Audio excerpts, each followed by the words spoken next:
অহংকার এটা হচ্ছে বাংলা শব্দ, আরবিতে এটাকে বলা হয় কিবির। আরবিতে বলা হয় কি? কিবির। পরিভাষায় অহংকার বলা হয়, আবু দাউদ শরীফের বর্ণনায় হযরতে আব্দুল্লাহ ইবনে মাসউদ রাদিয়াল্লাহু তাআলা আনহু তিনি বলেন, রাসূল করিম সাল্লাল্লাহু আলাইহি ওয়াসাল্লাম হাদিসের মধ্যে বলেন, আল কিবরু বাতারুল হাক্কি ওয়া গমতুন নাস। অহংকার বলা হয় দাম্ভিকপূর্ণ জীবন গঠন করে, অহংকার করে, ন্যায় এবং সত্যকে অস্বীকার করে নিজেকে বড় মনে করা এবং মানুষদেরকে ঘৃণা করা। অহংকার কাকে বলে? দাম্ভিকপূর্ণ জীবন গঠন করে, সত্যকে অস্বীকার করে, ন্যায় এবং ইনসাফকে অস্বীকার করে মানুষদেরকে ঘৃণা করার নাম হচ্ছে অহংকার।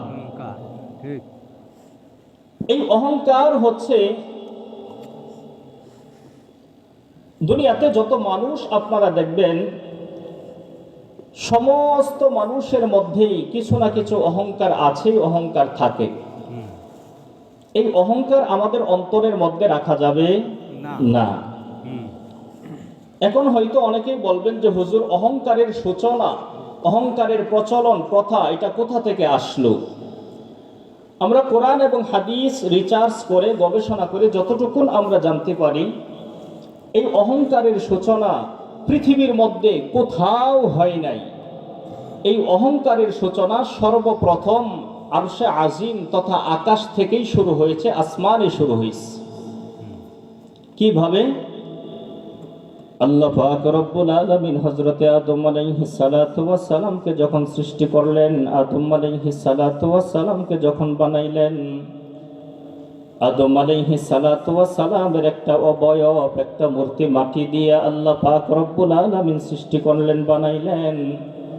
বানানোর পরে আল্লাহ পাক রব্বুল আলামিন হযরতে আদম আলাইহিস সালাতু ওয়াস সালামের দেহের মধ্যে যখন রূহটাকে ফুঁকে দিলেন, আদম আলাইহিস সালাতু ওয়াস সালামের দেহের মধ্যে রূহটাকে ফুঁকে দেওয়ার সঙ্গে সঙ্গেই মাটির মূর্তি আদম লড়াচড়া দিতে শুরু করলো। সুবহানাল্লাহ।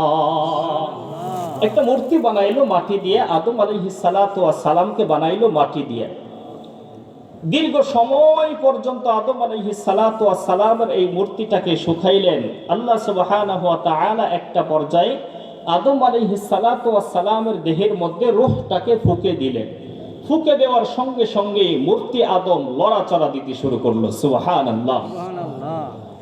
এইবার আদম আলাইহিস সালাতু ওয়াস সালামকে আল্লাহ পাক রব্বুল আলামিন ভাগ শক্তি দান করলেন, কথা বলার শক্তি দান করলেন। আল্লাহ পাক রব্বুল আলামিন আদম আলাইহিস সালাতু ওয়াস সালামকে সমস্ত জিনিসের, সমস্ত বস্তুর নাম শিক্ষা দিলেন। সুবহানাল্লাহ। সমস্ত জিনিসের নাম শিক্ষা দেওয়ার পরে আল্লাহ পাক রব্বুল আলামিন সমস্ত ফেরেশতাদেরকে আদম আলাইহিস সালাতু ওয়াস সালামের সামনে আনলেন। আনার পরে আল্লাহ পাক রব্বুল আলামিন সমস্ত ফেরেশতাদেরকে লক্ষ্য করে বললেন, وَإِذْ قُلْنَا لِلْمَلَائِكَةِ اسْجُدُوا لِآدَمَ فَسَجَدُوا إِلَّا إِبْلِيسَ